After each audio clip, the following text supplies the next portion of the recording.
We are live. What's up, people? I know you all have been waiting. So, with me, I have Mr. Marcel Dixon. Now, Marcel Dixon is running for office down in South Carolina. He is a Democrat. And I know you guys are like, wait a minute, Angie, we just asking. You are always talking about the Democrat Party. What is this about? So I'm going to fall back for a minute. I'm going to press mute on my mic. Marcel, I want to give you a chance to just introduce yourself to the audience. Tell us a little bit about your background and tell us about your campaign, and we'll go from there. Well, my name is Gregg Marcel Dixon. I am a teacher. I've been one for 17 years, born in Savannah, Georgia, but raised right across the bridge in Jasper County, South Carolina. I'm Gullah Geechee or Sea Island Creole on both sides, mother side, father side. They've been in South Carolina on the coast since the mid 1700s, and I'm running against James Clyburn. He's my incumbent. But what is more important is for what I am running, and that is for America to repair Black America in order to fix America. So reparations is the centerpiece of my platform. I have other things, but reparations is the centerpiece, and I don't back away from that. Okay, it's interesting to hear you say that. So, I myself am registered Republican, but just like you, am a voice for the Black community, and I think that there is a need for us to be on each and every side. Tell us That's right. from your viewpoint, because we were having a conversation earlier this morning, Kwame and I, about reparations and economically empowering our underserved communities. Like when they start talking about who's entitled, right, to this compensation, the question comes into play. Are we discriminated against because we're descendants of slaves, or are we discriminated against because of the color of our skin? So, from your viewpoint, tell us why you believe reparations are important, needed, and if it is a legislation that you were to introduce into Congress, how do you see it? Is it in the form of land? Is it in the form of financial literacy, education? Tell us a little bit more. Well, this country has had no problems with reparations except for when it comes to Black Americans who are descendants of American slaves. Here's proof. You can look at the treaties, the settlements this country has done with Eskimos, with the five nations, the Cherokee, the Apache. It's done it for Japanese Americans that were put in internment camps. And the first thing the U.S. military did when we stopped the Nazis. My great grandfather is a World War II veteran. He was there. These are stories I've actually heard from him. The first thing the U.S. military did after we defeated the Nazis was we made the Nazis give the Jews back every single slice of property that was taken from them. Then we were integral in the claims conference. For those who don't know, the claims conference is the committee that handles reparations for Holocaust survivors. They also handle a lot of matters dealing with the nation of Israel getting support from other nations. America was integral in that happening. We had no problems making Germany and seeing that it was justifiable that Germany pay reparations to the Holocaust survivors. Okay? We also had no issues with telling Japan that they had to repair the damage they had done to the South Koreans, which is something that is still taking place. Yet at that same time, people who were Black, of course, the majority were descendants of American slaves, came back to this nation. This country did the Readjustment Act, or which we better known as the GI Bill, and gave billions of dollars for white veterans, men and women, to go to school, to get buy homes, open businesses, health care, pensions. My great grandfather, who is still alive, I can still reach out and touch him, did not get a penny from that act. So while the veterans alongside whom he fought were given opportunities to develop wealth that they were able to leave to their children, When his daughter was born, my grandmother, he had nothing to leave her. The same way people can inherit wealth, people can inherit poverty, as has been the case for Black Americans. My reparations plan calls for us to do what Abraham Lincoln did. You being a registered Republican, Republicans call themselves the Party of Lincoln. Abraham Lincoln actually supported reparations for descendants of American slaves. Special Field Order 15, right here in the Gullah Geechee corridor of South Carolina and the Sea Islands, Florida, and Northern Florida, Georgia, and North Carolina, would have given us 40 acres in a mule. But that never happened because Abraham Lincoln was assassinated. My platform will call for direct monetary payments to the descendants of American slaves, the return of the Freedmen's Bureau, an agency of the government to take care of all of the needs in regards to equity for descendants of American slaves. It will call for us to be tax exempt at the federal level and to be a protected class. A lot of people are against school choice. I am for it. I'm for us as freedmen, that's our legislative term, if you are the descendant of American slaves, being able to have federal funding set aside for us to start our own schools, for us to incentivize us to return to our homeland communities in the American South, from which most Black Americans come, for us to have our own communities, for us to bring back Black Wall Streets. It was more than just the one in Oklahoma that was burnt to the ground. Financial literacy is something that we should always encourage, but financial literacy is not something upon which my reparations platform is contingent.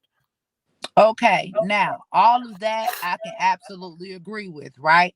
But I can also say that there is a need to economically empower Black communities throughout America, regardless. Because, my point has always been this, and I said this earlier, like when the shooting happened down in South Carolina, or the instance with Rodney King, or the situation with George Floyd, or even the shooting that just happened in Buffalo, New York. Nobody is asking, are you a descendant of slaves, right? Before those hate crimes are committed. So there is a need to empower all of our underserved communities throughout this nation. And if they have billions of dollars to fund foreign wars, then this is something that can most certainly be done. Now, you're running on a Democrat platform. And although I agree with what you said, right? I'm someone that would be for that. Where are you at on these agendas when it comes to gender identity and the Equality Act and demanding, like just the other day, we saw headlines in the news about Joe Biden wanting to remove free lunch from schools if they didn't agree to put boys in the girls' bathroom. As a Democrat, if I was to tell people and everybody that's tuning in right now, this is important because this shows why there is a need for us to be on every side, right? We have to support the people that they're registered Democrat or Republican. So you guys need to be pressing the like button, and you also need to be sharing this. As me and the people that follow me, and I'm saying, hey guys, let's look into supporting this person. What do you do when you are on and registered as a Democrat and you're required to vote, and this is your party, but they have these agendas? Can the people count on you to vote against it as a Democrat? Or is this something that's kind of like to go along to get along? We have to align with our party no matter what. So I'm going to touch on that, but let me say real quick, I get what you're saying about having to empower all undeserved communities, but reparations is not about making sure that underserved communities get served. Reparations is about making this country pay the debt that we are owed from the era of Abraham Lincoln that has not been paid. It was not paid to those people. So the same way you have Wall Street that existed because of slavery and they inherit that wealth and still going strong, we inherited the poverty, but also the debt that this nation owes us. I just want to say that. So dealing with racism and neglect of America, even poor white Americans like in Appalachia, that is a separate issue from reparations. Reparations is not to solve those issues. Reparations is exclusively about the debt that this nation owes the descendants of those 4 million people that they were supposed to give the 40 acres of a mule to. And Abraham Lincoln, who the Republicans say is the founder of their party, was for it, but they never did. I just want to say that. As far as these And I'm agendas, glad you gave us clarity on that, because we all needed that. And guess what? I'm all for it. I'm for that and empowering our communities, because I believe that there's enough funding to do both. Okay, come on, let's keep going. exactly. So now, as far as the agenda the Democrats are pushing, people in South Carolina, you don't register with a party in reality. You can vote in any primary. I just want to say that. But also, people don't have to worry about me siding with that because I'm running against that. I've gotten more flack from Democrats than from Black Democrats than from white Republicans about my platform. Okay, are a lot of Black people in South Carolina supporting my campaign? Hell yes, a lot of them are. But the ones who feel that they are a Democrat before they are Black, I get the nastiest messages from them. I get threats from them. I get all types of despicable behavior from them. I talk to white Republicans, on the other hand. Of course, some of them don't agree with reparations. A lot of them will tell me it's not because they don't feel, a lot of them will say they feel this country does owe descendants of American slaves something. A lot of them said they've read Ann Coulter's work. Ann Coulter was saying these things like over a decade ago. A lot of them would tell me they feel it's going to bankrupt the nation. Not true. But what a lot of them will say is that, well, hey, just like what you said, Angela, if this country can send billions of dollars, really adds up to the trillions, to foreign nations, even some that hates us, can spend trillions of dollars housing illegal immigrants. That's not even considering all the things they use that we pay for.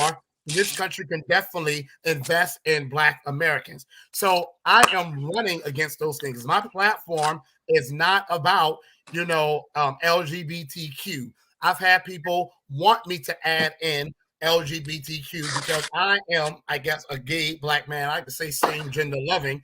And I've told them absolutely not. Because what the Democrats do, they will put all these other issues in the spotlight. LGBTQ, trans people, and they will do something for these groups to make it seem like they are so progressive. Yet the group that votes for them the most, Black Americans, 95% of us vote for Democrats. It's been shown they will not exist as a viable party without our votes. They do nothing for us. So I am not going to spotlight any other agenda because my agenda is making sure that Black Americans who are Americans, descendants of American slaves, get paid what we're owed. Not only is that going to help the Black American community, according to research in the matter, it will help the American community, period, because we are Americans. And whereas with immigrants, their money goes to other foreign nations, Black Americans, our money will go right back into this economy.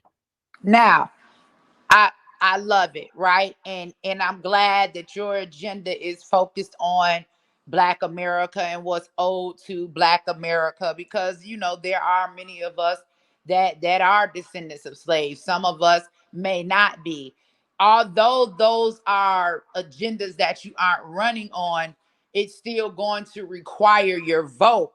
And I think that what we need to know is that even though we have Democrats, like for instance, the Born Alive Act, or the vote on the floor to abort full term babies, and we see that every Democrat voted for it, right?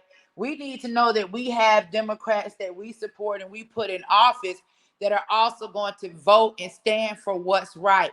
As a Black man, where are you at when it comes to the issue of abortion? I'm completely against it. Completely against it. Well, y'all, he got my vote. I'm finna go to South Carolina and stand up with a sign and campaign myself. Marcel, tell me when you need me down there. I'm bringing Kwame with me. Keep talking. I'm listening. I'm completely against it. I had a group with whom I was working. They dropped me because one, I was against illegal immigration. I was for deportation. I was against amnesty. I can share the email if anybody wants to see it.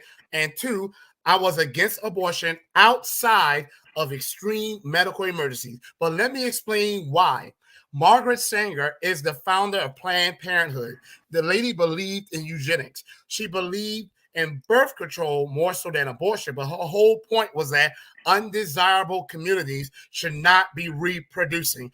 It should not take a genius for us to figure out in the 1940s America to who she was referring when she said undesirable communities. Okay. Now, it's also been shown that over 80% of abortion clinics are in a closer radius in majority Black neighborhoods than any other community. The Black community, we have poor infrastructure. We don't have well-paying jobs. Our schools are crap.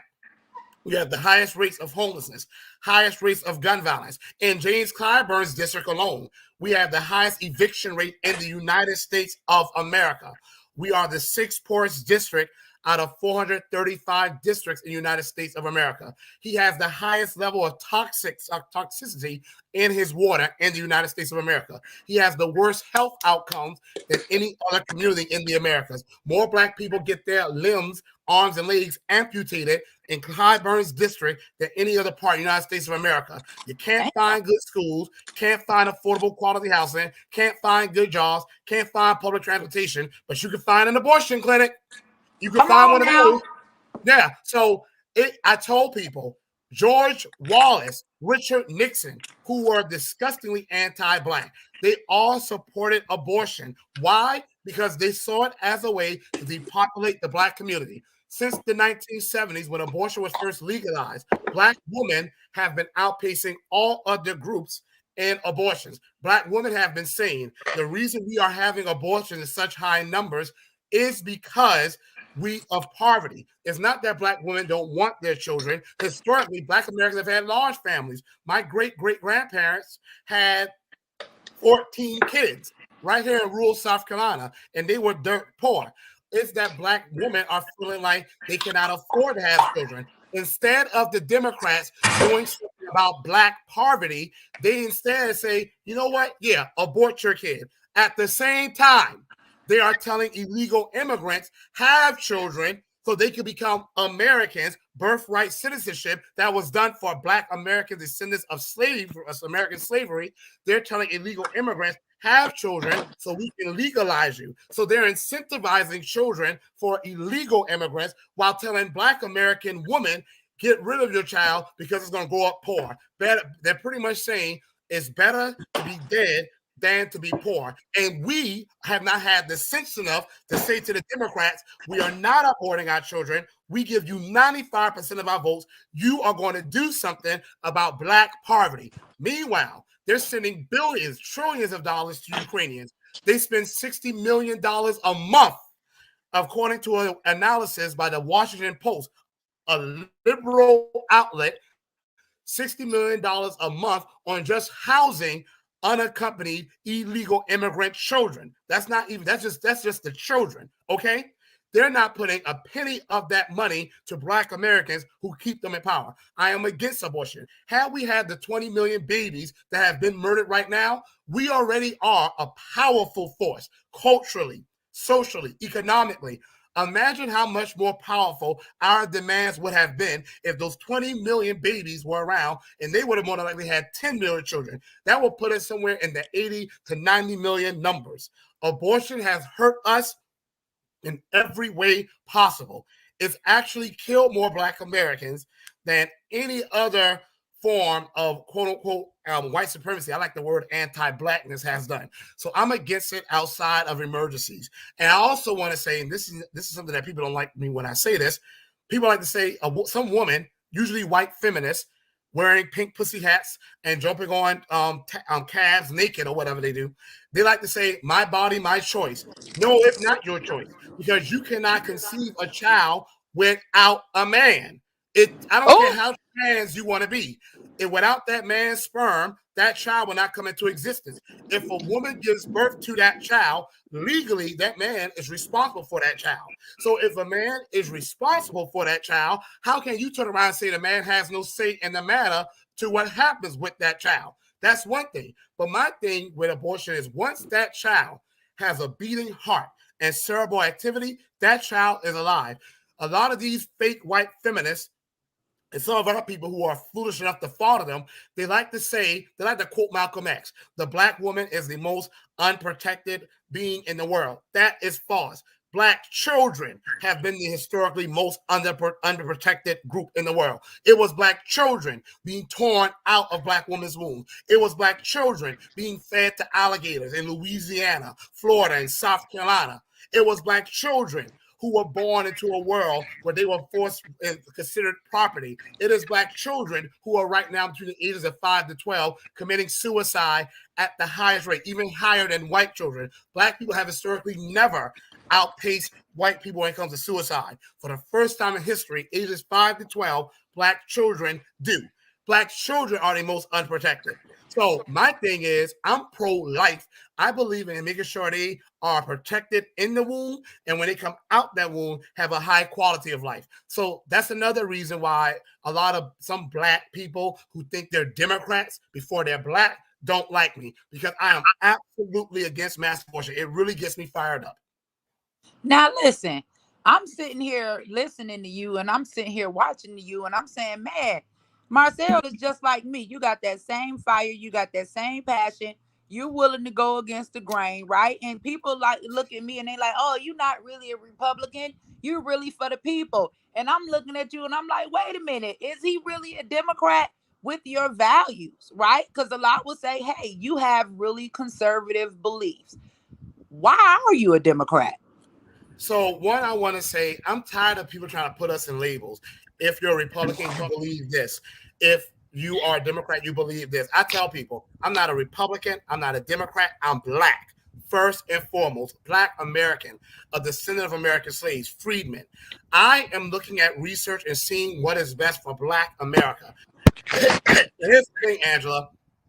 What is best for black America is going to be what's best for America. Unfortunately, what has been best for America has not always been what's best for black America. To answer your question directly, however, the Republicans were the original party that was pro-black. A lot of people forget that.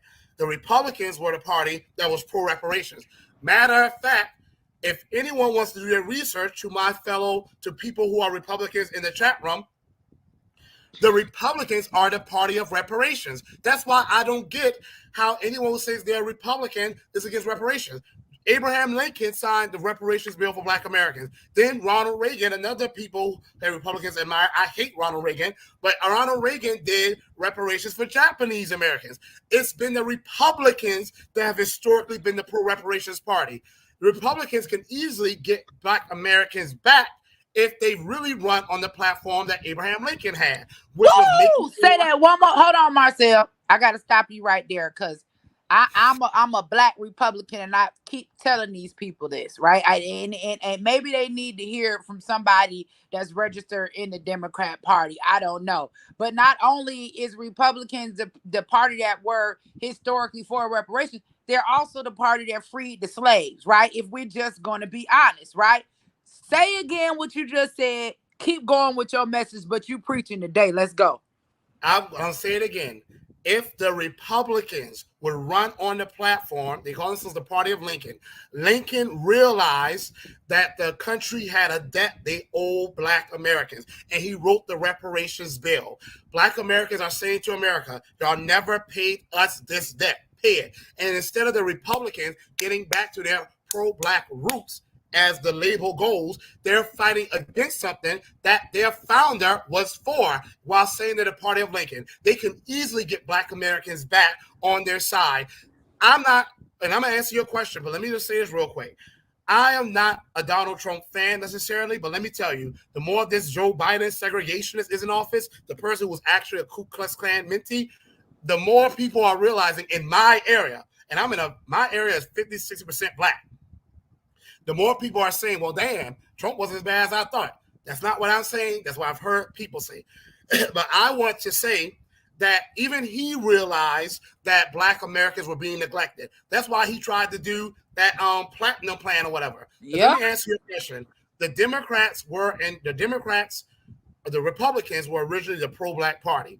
But in the 1870s, they abandoned black Americans. They did the compromise of 1877. They pulled the military out the South, and 25% of the black population was murdered, according to one study in the matter. We lost our political power. We had a lot of our land start being stolen, and we saw the surge of Jim Crow and black codes throughout the nation, redlining. The Republicans abandoned us then, but I wasn't around. My great grandparents were, but not me. I am around for the Democrats. The Democrats would not exist without black voters. The data is there. The only reason they even exist is because of black voters. They have abandoned us. The 1960s, since the 1960s, we saw our land ownership. It started in 1910. 15 million acres of black property. We've had stolen 50 million acres of black property of the 60 million acres our ancestors had to fight to get and keep. Not one piece of legislation the Democrats have done has addressed that. Okay, we have seen the level of wealth of black Americans has gone from, during the days of slavery, 0.5 to 2.6%. That is not a big increase at all. And we've been the most loyal Democratic voters. I am running as a Democrat to make them pay us what they owe. They owe us true representation and true leadership. We give them the House, the Senate, and the White House. And they say to us, we're going to have your back. They say to us, come out and save democracy. We come out and we really save them, and they don't save us. I am not going to let them get away and have it easy by running as a Republican so they don't have to deal with a black person demanding they actually represent the black Americans that vote them in. I'm running as a Democrat because they owe my people, and I'm not going to let them get off easy by saying, just go over with the Republicans. No, I'm going to you. If I buy a TV from Walmart and that TV is defective, I'm not going to go to Best Buy or Target with that TV. They're going to tell me, go to Walmart. Likewise, we vote for the Democrats 90 to 95%. It is unfair for them to say when things are going bad for us, oh, what's about the Republicans? They're the ones that's causing it. No, we vote for you. You owe us, and I'm going to make them pay what they owe. And I saw someone in the comment talking about I'm getting off without answering if I'll let men go in women's bathroom. I thought I answered that. Let me just be very clear. No, I don't support that.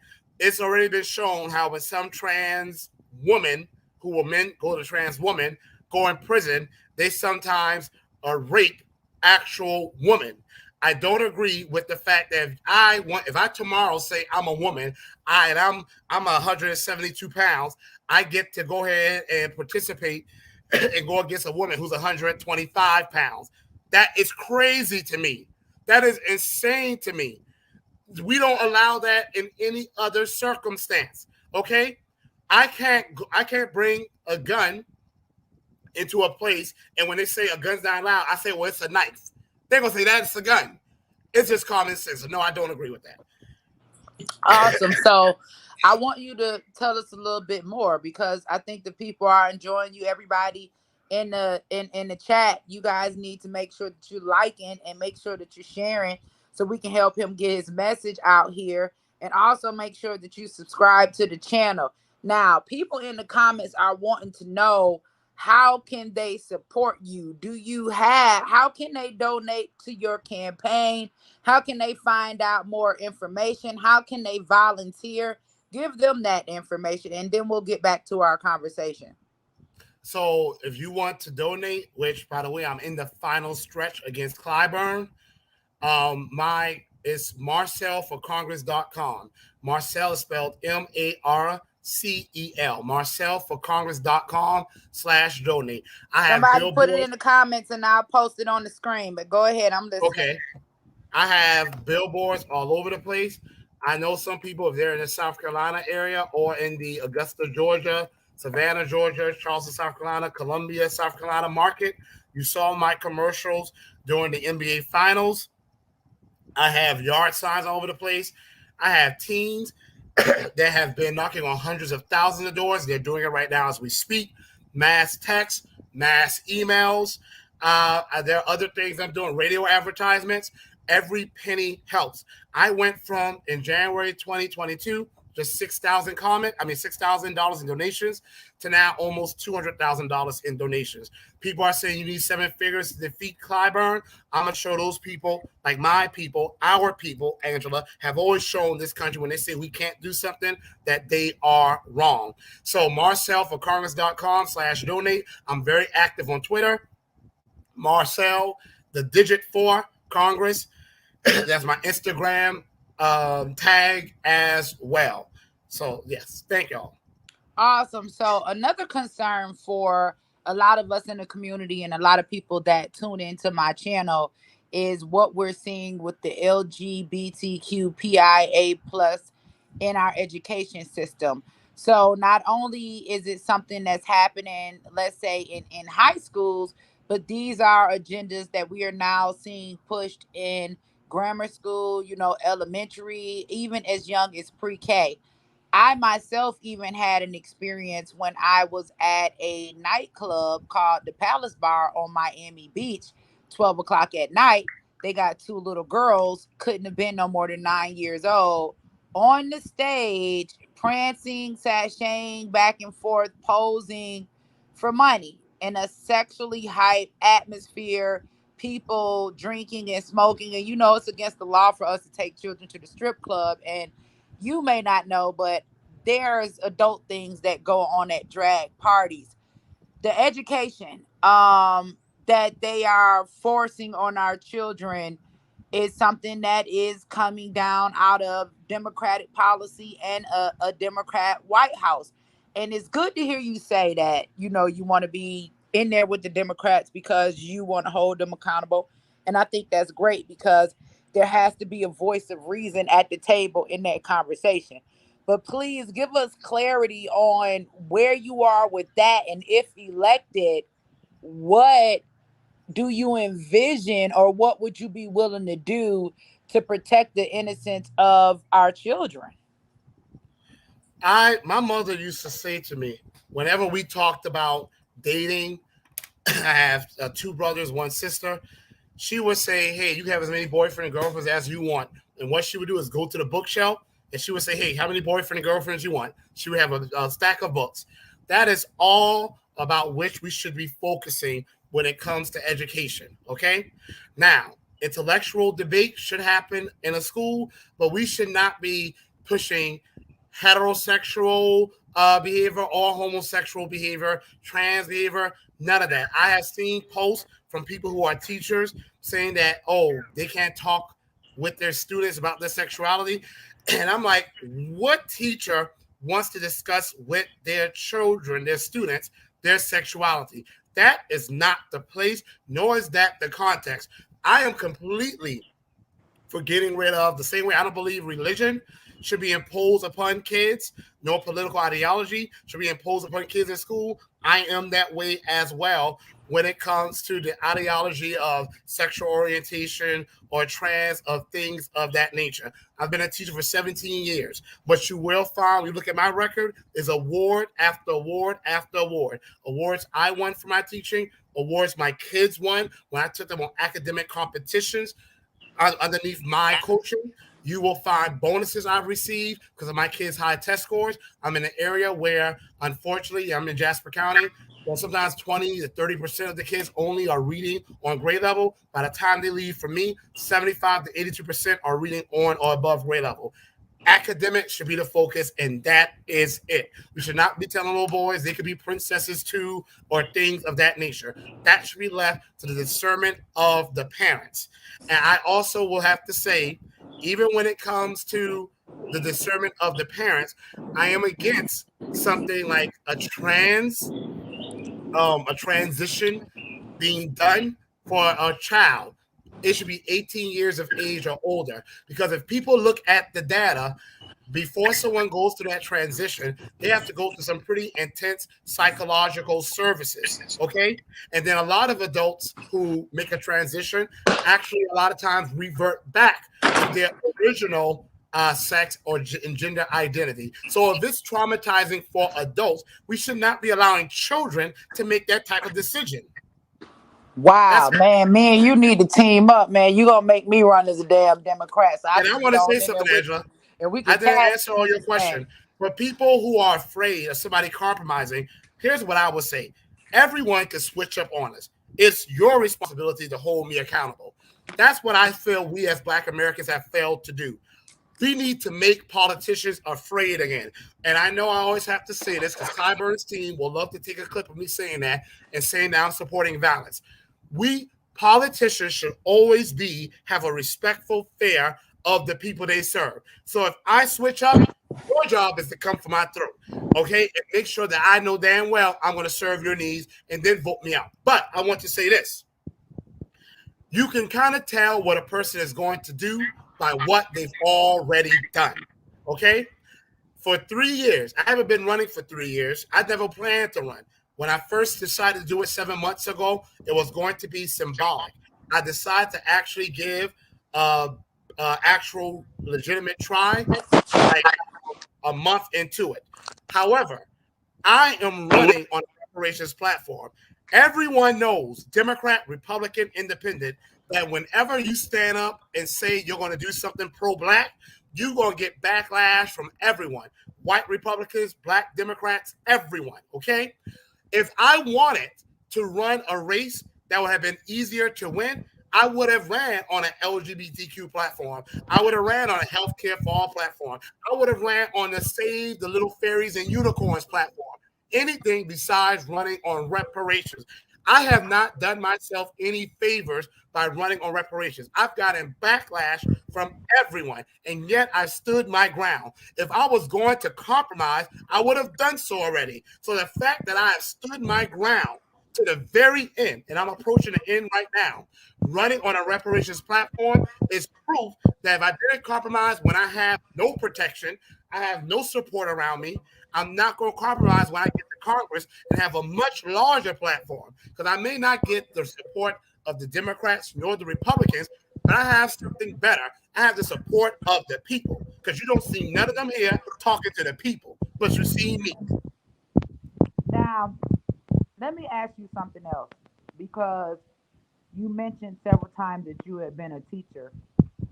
And one of the concerns our community has is that when it comes to these school shootings, that our children are next. They're in low income, poverty stricken areas that our children are forced to go to because of zip codes.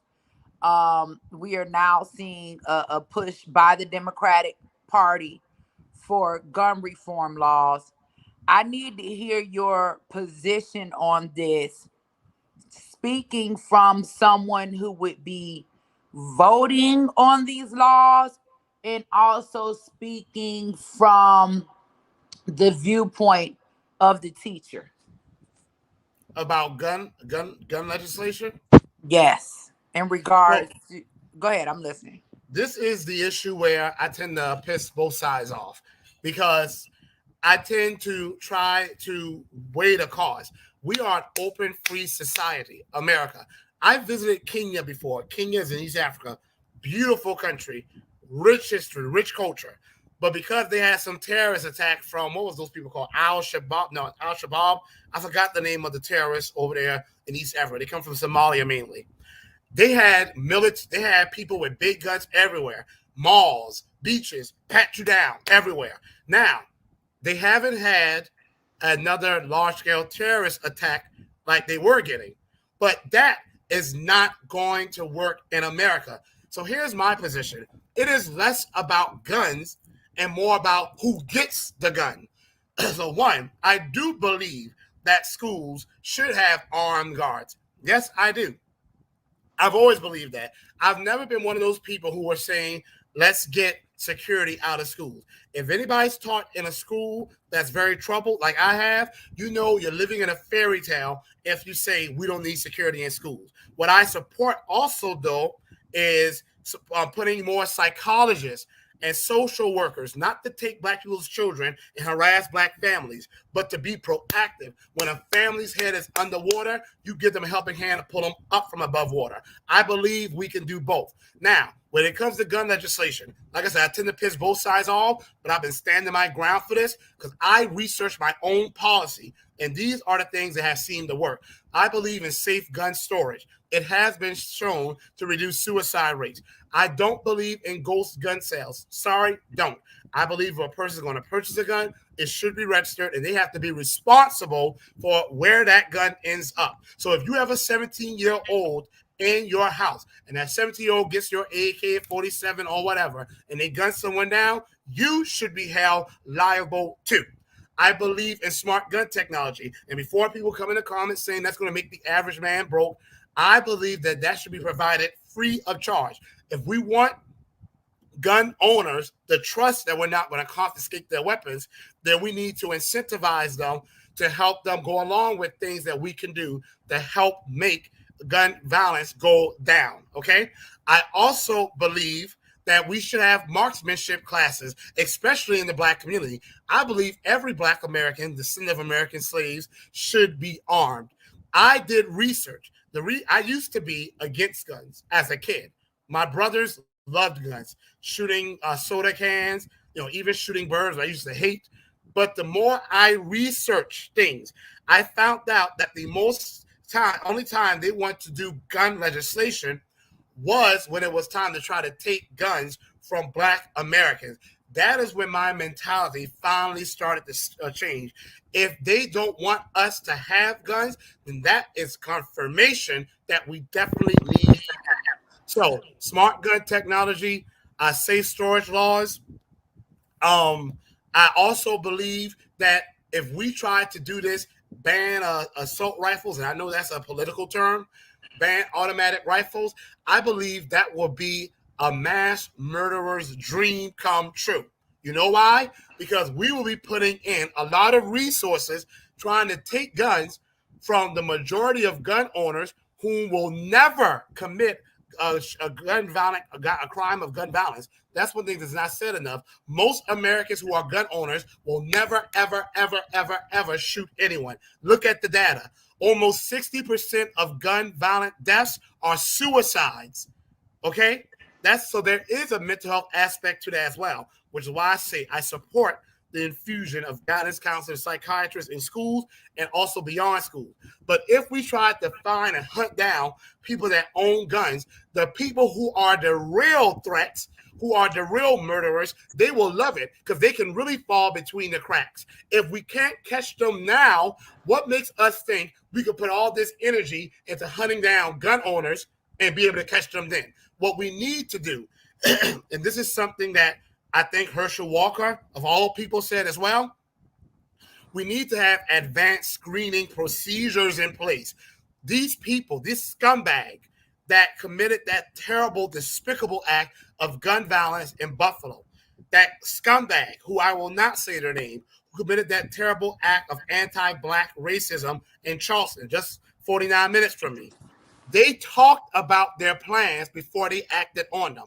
What we need to do, Angela, to me, is have a bigger screening procedure in place. I know people don't like big government, but in this case, I support the right for privacy. I support the right to life too. We So need to have a way Marcel, to screen hear me out for an issue. I'm not against screening, but then in a way I am, because me being a convicted felon myself, shout out to Trump for the full pardon, which is no longer on my record. But you could have gotten in some trouble when you were, let's say, 15 or 16, right? And then here you are, an adult, 30 or 40 years old, and because you have a former charge, you're not able to carry, meaning that you could be a father and married now and have children in your home, but because you have a felony, you aren't allowed to have a firearm. Now, when we talk about the 94 crime bill, right, which was put in place by Joe Biden, and we know that the Black community has been mostly impacted by mass incarceration. And we know that when it comes to criminal justice reform, which was passed by Donald Trump, it freed a lot of Black men. Although these Black men are freed from prison, they still are not able to carry a gun in a day and age where You could be in the grocery store and get your head blown off. Your mama could be in church and get her head blown off. If we are going to put those screening places in place, who's going to be disproportionately impacted by that? Is it going to be Black Americans, and how do we fix that?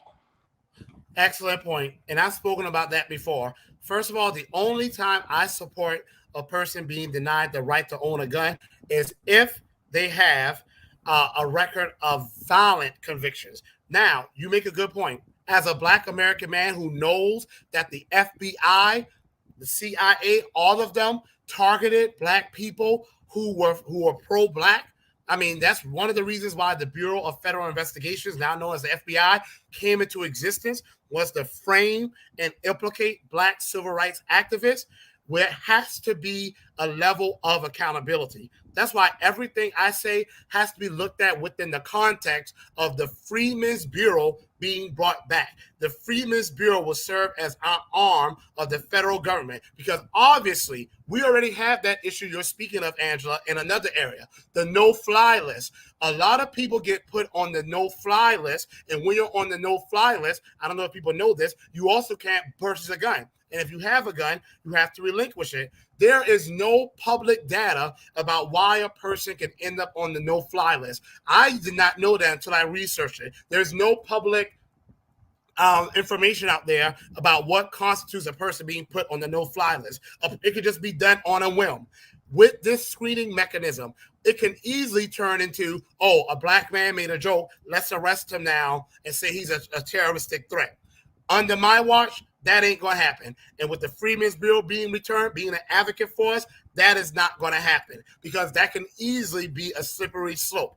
What I'm saying, Angela, is that we can address those issues while also acknowledging the fact that the way things are going right now cannot be the way they are continuing, because all that's going to do is, first of all, lead to more dead people. Even though mass shootings make up a very small amount of gun violence, it makes up one of the most brutal amounts of gun violence. Most gun violence is done with pistols and 9mm. However, these mass shootings are among the most brutal acts of gun violence. It can't continue this way. Not only will it lead to more Marcel, dead people, let me ask you something. Now, they say we were slaves for so long because we weren't able to defend ourselves, right? We didn't have guns and they had guns.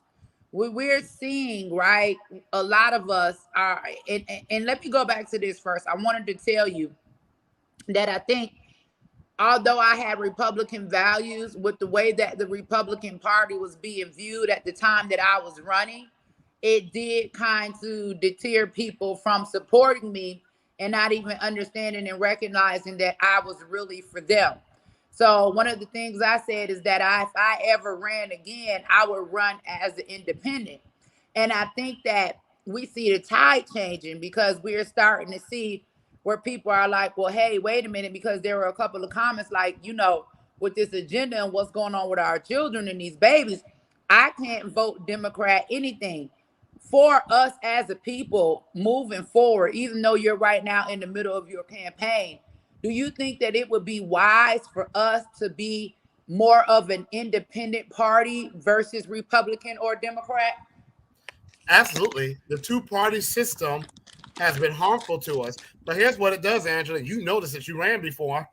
If you're not in either one of those parties, you don't, even when you run underneath a Republican or Democrat, like I've gotten no support from any of these so-called establishment Democrats. They love us when we give them our votes. They hate us when we actually demand something. In order for us to get anything, we have to be an illegal immigrant, a Ukrainian, a trans person, not really a Black trans person, LGBTQ person, preferably non-Black, or Asian American, or anything besides a Black American. There's been time for us to have a viable third party, a fourth party. That way we are not held hostage between these two parties that on camera seem like they don't agree, but behind closed doors on the floor, they're fist bumping each other.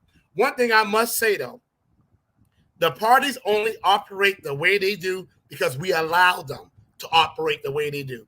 I've said to people, I'm not running to be the special Negro in the room. Some of us like that. We get off on being, I'm the first black person that ever did this. That's nothing to brag about. The reason you're the first is because all the other ones that could have been first were being kept out because of anti-black policies, laws, and people. Some of us like to be, I'm the only black person sitting at the table. Ridiculous. My goal is to get up in Congress, and I don't care if it's a Republican or a Democrat. If you are running on a reparations platform and you have a pro-black agenda, I will support you. And before anyone says, well, how we know that, I've already done it. My Twitter page, I've shouted out people, most of them are Democrats, who are running on a reparations platform. But I found out there's a white guy in Missouri who's apparently challenging Cori Bush, I've heard. He's a Republican, and he's running on a reparations platform as well. I hear there's a black guy in And she Illinois. needs to be challenged because she's She's terrible. A1 pro abortion supporter, and that's all she Exactly. uses her voice for. And I'm sorry, just you know, we wanna we are pro black, but even in being pro black, we have to advocate for all things that are pro black and calling for the execution for our children, regardless of what side we stand on, is not pro black, right? And voting for illegal immigrants and all of these other people Exactly. before your own is not pro black. Yeah, get her out of there. But go ahead. I'm She listening, needs to Marcel. go. Back to you. I forgot the white guy's name. Y'all can look him up. He's running against Cori Bush in Missouri. He is white. He's a Republican, but he's running on reparations platform. I'm not going to endorse him, but I have been telling people about him. I don't remember his name, but when I'm in Twitter spaces, I tell people, look him up.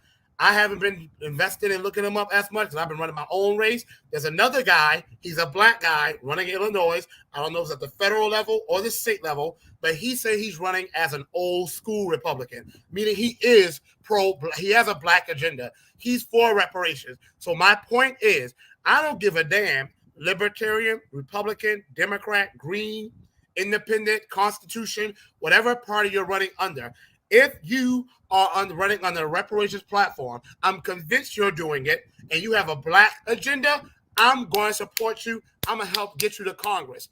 Because as far as I'm concerned, the only fight that the Democrats and Republicans should be having is fighting over who can do best for black Americans and trying to do it. And TJ, the conservative hustler, these aren't conservative talking points. These are my talking points. No party owns me, and I don't get any talking points from any party. These are my talking points. Well, these should be the talking points for black Americans, period. Regardless if you Exactly. are Democrat, regardless if you Republican, gay, straight, Jew, hell, rich, poor. Those should just be talking points for black Americans, period. Oh, Marcel, I think the crowd, man, the people in the audience, they definitely enjoyed you. One more time, Marcel, tell us where you're from, who you're running against, when they're voting, and how our people can support you, volunteer, and also follow you on social media. So I'm from South Carolina. I'm still living in the rural coastal county where I was born and where I was raised, born in Savannah, Georgia. Jasper County, South Carolina. I'm running against incumbent James Clyburn, running for reparations. That's not the only thing on my platform, but it is the main thing, and I'm not shying away from that. You can donate to me and find out more about me on my website, marcelforcongress.com. If you want to donate, you go to marcelforcongress.com/donate. Voting has actually began already. They start voting. The polls open up May 31st. Early voting. South Carolina, this is the first time South Carolina has done early voting. May 31st to June 10th. So if you are in South Carolina District 6, please tell people about me. That's Richland County, Orangeburg County, Sumter County, Clarendon County, Calhoun County, Allendale County, Bamberg County, Hampton County, Colleton County, Charleston County, Dorchester County, Jasper County, Williamsburg County. If you are in those areas, you are in my district.